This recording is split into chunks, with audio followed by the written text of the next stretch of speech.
I'm Chelsea Zaccato. And I'm Natalie Heacock. And this is Lumber Slingers. Each podcast, we will be bringing you relevant and useful industry information, including interviews with top lumber professionals and discussion of current events in the industry. Whether it be lumber grading, industry and market trends, or who's who in lumber, we hope to extend your current tally on industry knowledge.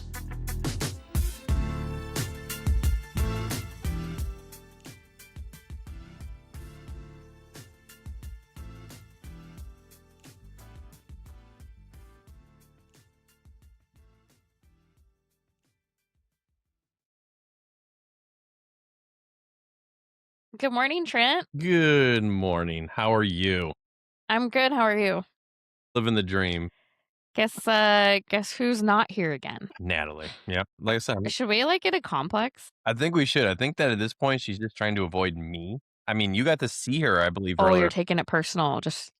I'm starting to. It's just like, I mean, how wouldn't you at this point? It's just like I get little Natalie crumbs here and there, like a text or, an email response, but, like nothing. Yeah, Natalie crumbs. That's a good one. We'll take what we can get. I know, right? She's leaving us wanting more is what she is. Absence makes the heart grow fonder, right? Yes, that's right. It's all part of the big plan. We're going to be very fond of her when she gets back at this point. Yeah, hopefully she's got a lot to say. She come back. You're going to be out of things to say. I know. Well, we actually, both of us just got back from the NAWLA T-100 conference. Have you heard of that? I have heard of it. I did not get the pleasure to go this year. Scheduling didn't work out, but it sounded like it was going to be a pretty awesome event. From everything I've heard, it sounded like it was an awesome event. It was an awesome event. It was 3 days, and I feel like I walked away with a lot. It's kind of one of those events where you're not going there to make a transaction, kind of like, Traders Market. You're there to build business and come away with some POs and some sales orders and all that. And it's a little bit bigger picture than that. That's something that I really enjoyed. I learned a lot from a lot of the leaders in the industry of some of these big companies and big lumber companies, that it's really cool to get exposure to that, because you can bring it back to your own company, what you've been learning from them. So if you're thinking big picture of how you can grow and what you should be considering inside your business and learning from some of the greatest business leaders in the lumber industry, you get exposed to that. So, you're not there looking for a sale or a transaction. You're there looking for something that's you can bring back to your company. It's almost like you're watering a plant to grow even further. So I know Natalie and I came back with a lot of ideas, a lot of good conversations, and a lot of things that we can consider and bring back to our own companies. And it's called T100. So they basically, I think you can bring 1 to 2 people from your company. It was an invite-only event. I don't know how it's going to go next year. This was kind of a rebrand of their leadership event. So this year was the first year of that iteration. So I'll be excited to see what they plan on for next year. The location was amazing. The networking was amazing. It was a smaller, more intimate group, and you got some really good one-on-one time. I mean, I felt like I always got to sit at a table with different people, and I got to have great deeper conversations. And then, you'd kind of remember that person because the group was so small. You weren't trying to remember everybody's name. And so I would say, and then on top of that, they had sessions that were just incredible. They had really great speakers. They had great panels. They had one round table session where we sat on round tables and had topics to discuss. And there was an MC that really kept the event moving along. So that was really well done. It was a different event for NAWLA to do. And I came away feeling like this was an upgrade from the leadership conference that they used to have, and completely different. You can't compare the two. So very excited. I'm excited to see what happens with this. And I hope it only grows on what it is, because I thought for the first year, it was very well done. And props to the NAWLA staff and also the NAWLA T100 committee for pulling off this new event. It was really cool. That's awesome. And I also realized that, how excited you were to meet some of the leaders. You know what that means about you, though. That means that you're a leader, too. Yeah. Just saying. I was like, who, me? Yeah. Other people are going, I got to meet this awesome lady. Her name was Chelsea. She's a great lead. So, just saying. So, yep. People are learning from you, too. So, it's pretty cool thing. I was surrounded by greatness. So I definitely felt like The cool part that I remember thinking was you want to be in a room where you feel like you're like the least knowledgeable because you can learn a lot. Now, there were some people in that room where I was like, they are the smartest person in this room. I don't know what they might be getting from us or me, but I mean, I definitely felt like that having that type of exposure and learning from some of these leaders was a really, really cool experience that I'll always remember. I think that also to push back on your assertion there, I think that people can always learn because I mean, I think that when you like the people that are the best leaders and the most knowledgeable, the reason they're that way is because they have gone through experiences and they listen to other people in different areas and they can still learn from them because what they went through and what you went through and you're going through and what they're going through is very different. So, I would It imagine they is. probably everyone can learn from that. And I mean, you're at the traders market, you can learn from all aspects, but here it's kind of nice where they can just really take in information from people that are in a similar level at their organization, even if they're working for massive, thousand people, multi-thousand people company compared to a smaller one. They all Yeah. are going to have different problems that are still similar, and you can take things from each one. Because I mean, you're not going to be able to implement the same things necessarily that like say an Interfor award or something like that. But you can take nuggets of that, and vice versa. They can take nuggets of what you're doing, and then being able to implement ideas of that and scale. So I think that there's a lot of Yeah. value to that, and that's why something like this is really cool because you get to have that exposure to people that you may not otherwise have. From different companies that, it's harder to find those that when you're at a NAWLA traders market, because they may be there, but there's thousands of people. Where here you're like, I can actually see them and it's an approachable thing. So, I mean, I think Right. that's a really cool idea and a really cool event. And the size of it, I think I'll be interested to see how it goes going forward, like you said, because I think that there is some major benefit because there's so many people, which is, I mean, Right.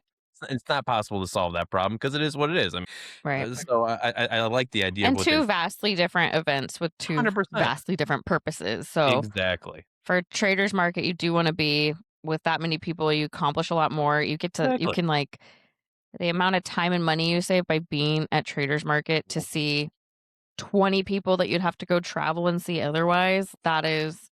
That's something that's incredible about traders market. So two different events for two very different purposes, both wonderful, Yep. and That's why it's cool. a great 'Cause part of NAWLA and being a part of the NAWLA memberships.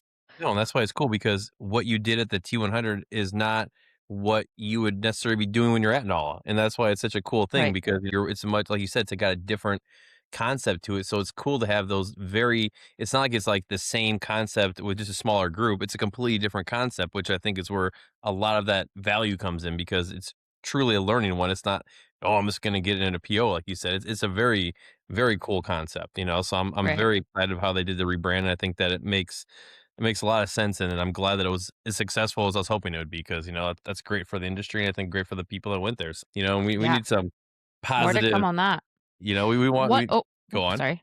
You mentioned Interfor earlier, so it reminded me. It clicked my memory of Donna Whitaker. She was honored at this event for the Mulrooney Award, Yep. and that was really cool. I got to witness her receive the award as the first female recipient of that very highly esteemed award, and she's well deserved and literally the classiest lumber lady I've ever seen. She just kind of floats through the room, and you're like, we there's a tour that we did on one of the days of this event. Even her clothing to like go do a walk and a tour was like so classy. This lady never looks bad. She's just like, she had this little sweatsuit that was like so cute and it was matchy Yep. matchy. And I was just like, okay, she's just the cutest. So anyway, congrats to her. And then also congrats to Natalie for being on the podcast next week. Hopefully. Knock on wood. Yeah, knock on wood. Come on, Nat. Come on. We miss you. But anyway, so what else is going on? Oh, it was an interesting week, I think, news wise. It wasn't as like blustery with, a lot of like, smaller things like that, like we've seen some weeks, where it's just like boom, boom, boom. But there were some bigger ones, but I think that when we get towards the end, that was where the most interesting stuff came when we kind of get into our weekly things we speak about with like mortgage rates and applications and lumber prices. So like starting out, just kind of a update on a couple of things that we've heard before is that Canfor, they had announced a couple months ago they were going to be acquiring Canfor Pulp just to make them, one united entity, and they finally did get that completed. I mean, finally the concept that, there've been some approvals and stuff they've been announcing, but they did announce a successful closing of the transaction. Mm. That's all. They're all officially under one common ownership now. All right. Another update of something that had been announced I think this was at the end of last year, was in December, if I remember correctly, that Arclin was acquiring Willamette Valley Company. That was officially completed. That was actually completed in February. I got the announcement recently. So, I mean, it was a little bit delayed there from when we're reporting it, but that one was completed. We spoke about that, I believe, in after we got back from Christmas break. I think we did. If I remember Yeah, I correctly. do remember. I remember the Willamette Valley Company Yep. name. I figured that might. Interesting. It was good to cover because that kind of resonated a little bit with you. Yeah, it's Willamette, damn it. Yeah. Oh, so one update that's a newer one is Trimlight. We spoke about them years ago because they had a transaction. I think that was when they were acquired by Winchurch Capital. They recently announced that they had acquired Harris Door and Millwork. I'm blanking out now where Harris Door is located. Oh my gosh, I'm having a mental block here. That's Oh okay. I man. can Google it while you talk. But so that was just recently announced, and as I kind of referenced before, Trimlight is owned by Winchurch Capital, and so they've I believe the acquisition happened with them at maybe like 3 or 4 years ago, if I remember correctly. Hmm. There's one in the. It's like looks like a website I have been to before. There's one in the Portland area, is what it says. Okay, If it's, yeah, I think it is. I can't remember the exact headquarters. That was in the Pacific Northwest, though. So Yeah, congratulations to Portland. everyone involved. So Yeah, congrats to them. Trimlight growing there. One For other sure. interesting thing that came out was Sherwood announced an expansion that they're doing, which I thought was pretty cool to hear. They're opening a new distribution facility in Danville, Pennsylvania, on April 6th. So, they've been making some moves over the past couple years, so it's been pretty Yeah. cool to see them, getting bigger and expanding, and I like how they've been doing it. It's kind of, I don't want to say slow because it's not really a fair way to put it, but like a well thought out plan. It's not like boom, boom, boom, where sometimes you're like, because I mean, depending on how you do this, sometimes you can be like, how are they going to integrate all this? It seems like from what I've seen with them, they're doing a great slower expansion in the context of making sure that, they have all their ducks in a row. And I mean, it just seems like everything's been seamless they've been doing. And so it's been pretty cool to see them, with these, an acquisition that they made a couple years ago and now opening more Right. distribution, kind of, expanding their footprint in different areas. So, it's pretty cool, and they got a great team there. We see him at NAWLA all the time. Mike Goodman might have Yes. been there. Was he at the T100? No, I didn't see the Goodmans, but we did have Kyle Little, who was the past There you chairman go. of Okay. NAWLA. He was in attendance here. So I always think it's funny when I'm getting on a plane from an event and then I read a news story about somebody I was just with. So Yep. congrats to Sherwood. And yes, like you said, it's like they're taking some steady growth and Mhm. being strategic about it. So congrats to them. That's great news that they are just continue to expand. Exactly.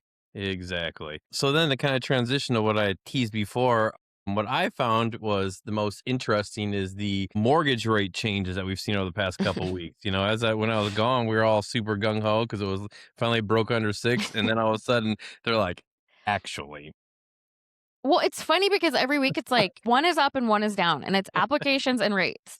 It's like, so this week applications are down. Yep, Right?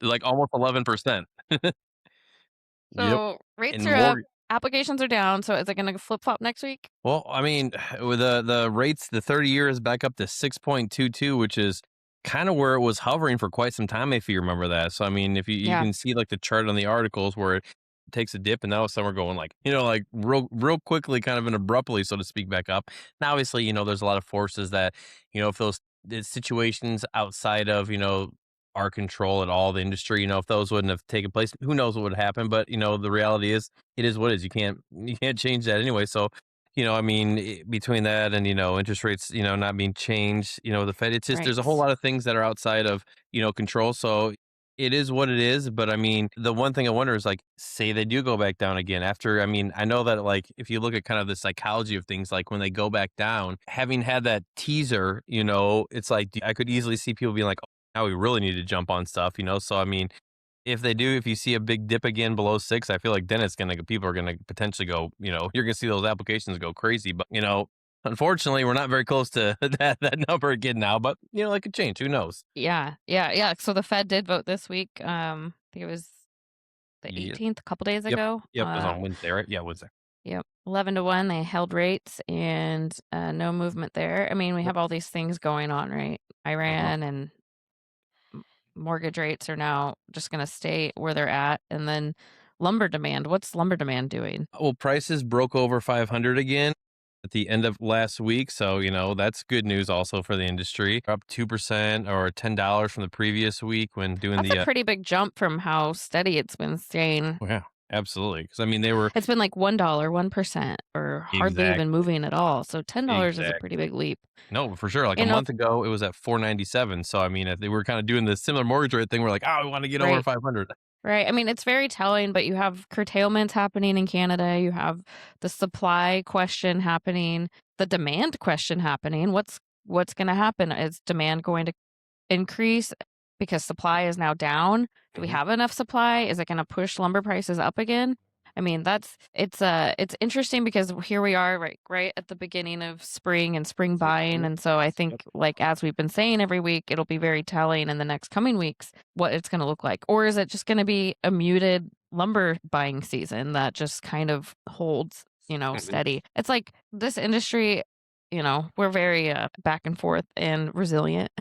Oh, absolutely. And I feel like, I don't know, it's like, just a few times this week, I was like, yeah, like it could be worse. It could be a lot better though. So just have to stay optimistic on all the parts of our businesses that we can control. No, for sure. And I mean, one big thing that we've spoken about in the past also is like outside of, it's kind of normal things, the rates, gas prices, like, weather's a big factor in different areas. And we've had some funky weather, but And knock on weather, wood, it yeah. looks like things are starting to slow down a little bit and we're actually getting into a normal end of March pattern, at least around here. We're not seeing, we had snow on Monday here in the Midwest, but now it's 70 degrees out almost, so going forward, it's going to be between 50 and 70. So, I mean, that's pretty standard around this time. So, if that stays normal and we don't see this craziness, I mean, I think that'll be a huge benefit because one thing I can tell you, at least the attitude here is that as soon as it starts to get nice out, people want to do stuff, and not just do stuff like go out and do stuff like people start getting motivated, start being like, what am I going to do this summer? What is it going to be my project? I mean, I know I'm already looking at